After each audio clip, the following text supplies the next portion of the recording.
असं लग्न पंचक्रोशीत कुठेही झालं नसेल असा सोहळा रंगवायचा आहे मला आमच्या घरात. आणि अशा जोरात, अशा दिमाखात मला प्रियाचं लग्न लावायचंय. तू विचार करत असशील की प्रिया एवढी शिकली सवरलेली आहे, तर मी तिच्यासाठी शहरातला मुलगा का बघत नाही?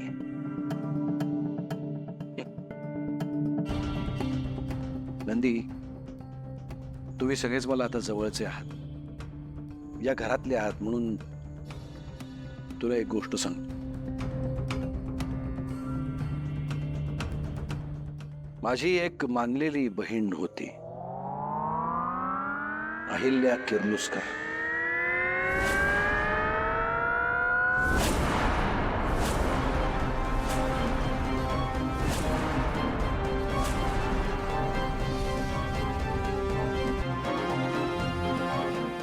तिला सुद्धा एक मुलगा आवडायचा. म्हणाली मला याच्याशीच लग्न करायचंय. मी पुढाकार घेऊन तिचं लग्न लावून दिलं.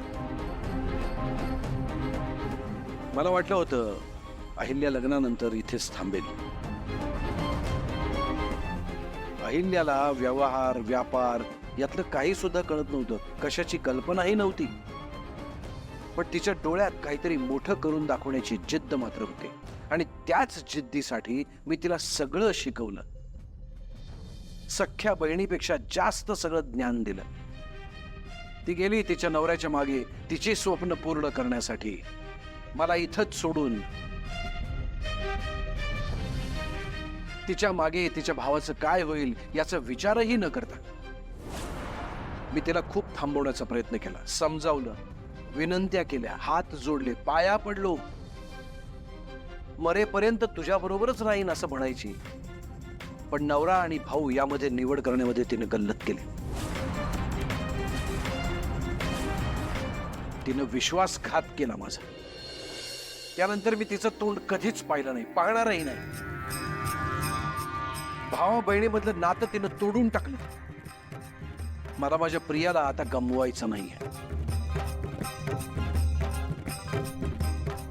आणि म्हणूनच मी तिच्यासाठी शहरातला मुलगा कधी पाहिला नाही.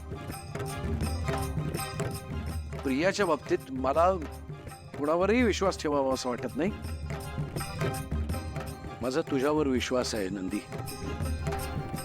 या घराची अब्रू वाचवण्यासाठी 2 वेळेला तू धावून आलायस. नंदी, माझ्या प्रियाच्या लग्नामध्ये मला तुझी मदत लागणार. एकटा प्रताप कुठे कुठे धावणार, काय काय पाहणार.